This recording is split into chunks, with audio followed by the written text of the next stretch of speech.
What's going on, guys? Satsuki the Savage here, and today is going to be the final exam review of Kanata no Astra. And actually, before I get into the review, I'm going to tell a story because we were watching Kanata no Astra on the King of Anime podcast, and if you don't know what that is, you should check it out. Co-hosted by myself, SeaTactic, and everything animated, right? Now, how the King of Anime podcast works is basically we have the chance to kill or pass a show on an episode by episode basis. So if you have a bad episode that week, you can be killed off despite how good the series eventually becomes in hindsight, all right? So that was the case with Kanata no Astra. It got killed off in episode 5 or 6, I believe. I'm not really sure. And now, just because we kill it off the show doesn't mean we have to drop it ourselves. There's been plenty of times where we kill the show from the podcast, but we kept watching it on our own, all right? Now, with Kanata no Astra, I had no desire to do that because I felt like 5 episodes in or 6 episodes in, it wasn't showing me any promise. And I actually went on a Facebook post. It was on my anime list page, all right?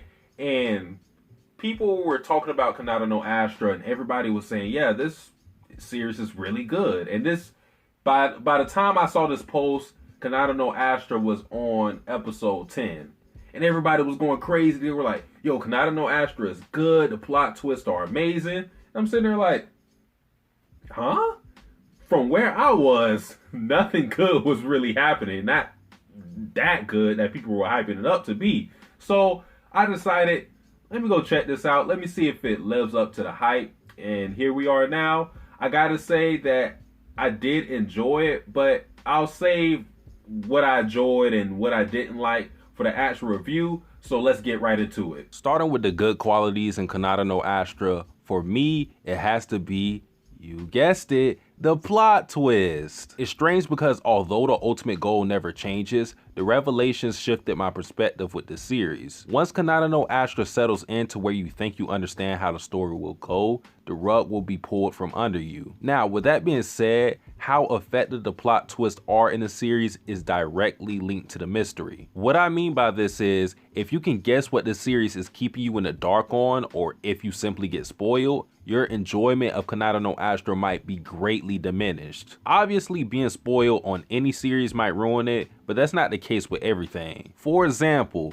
me knowing that Anakin Skywalker turns to the dark side doesn't ruin my enjoyment of Star Wars because the process and how it happens in of itself is intriguing. In contrast, with Kanata no Astra, knowing key information beforehand can kill your experience with the series because the journey to these twists is not so great, to say the least. And although I think these twists are really great, Kanata no Astra heavily relies on them. This is why for this video, I'm tiptoeing to carefully avoid any spoilers for the people who haven't watched a lick of the series. Talking about the plot since I went backwards, it's pretty simple and straightforward. The setting is futuristic, with the year being 2063. There's a group of 9 people that get lost into space far from their home planet, and they must try to get back. Nothing too outlandish, and it doesn't have to be. In fact, while these characters are actively trying to travel back to their home planet, the focus isn't the end goal, but really the relationship of these characters. The most abundant theme of Kanata no Astra is friendship.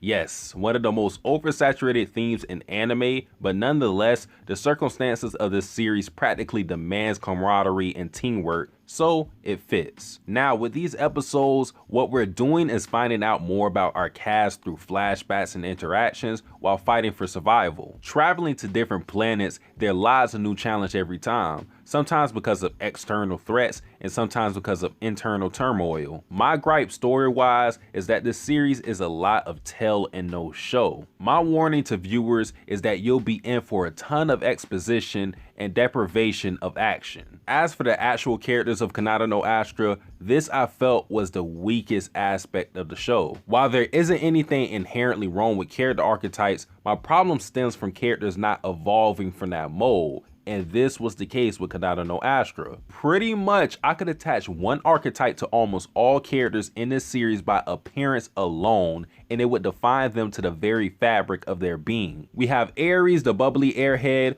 Ugar the edgy antisocial, Yunha the shrinking violent, Zat the genius, etc, etc. However, just to make it clear, this doesn't mean that characters don't get development and growth. My problem though is that the progress made by the cast is usually only seen briefly in the episode tailored for them, so even when branching off from their archetypes, it's not sustained long enough for them to remove the dye that has already been cast for their character. I think as a unit, specifically our main cast, the characters are much stronger together. I like Team B5 as a group, but individually, no one stands out to me. Overall, the characters weren't bad by any means, but they definitely weren't the selling point of Kanata no Astra. As for the art and animation of Kanata no Astra, I feel like both were serviceable. The cinematic black bars were used to give the series a much more dramatic effect. I don't see this much in anime, but the most notable example is Erased. Seeing the different planets, Kanata no Astra had an opportunity to visually impress us with literally out of the planet imagery, and in that aspect, I think the show succeeded. I never felt that one planet looked the same as another, which speaks to the good world building artistically. Animation wise, you won't be wowed, but I don't think this series from the start was ever going to lean on animation to reel you in. Pretty much the studio just held down the fort with Kanata no Astra. My last thoughts on Kanata no Astra is that it was a fun ride. Although I don't think the series will be that memorable for me, it was a pleasant experience and one of the better shows of the spring season. If you like character-driven series with a sci-fi background, like Planets for example, I think Kanata no Astra might be for you. But the best way to know is by watching the series for yourself. You can catch it on Funimation, by the way, since I'm trying to deter folks from the pirate life. Alright guys, that is pretty much it for the final exam review. If you enjoyed this video, like, comment, subscribe. Satsuki the Savage, out. Am I dying to live, or am I living to die? Living a lie, with my head stressed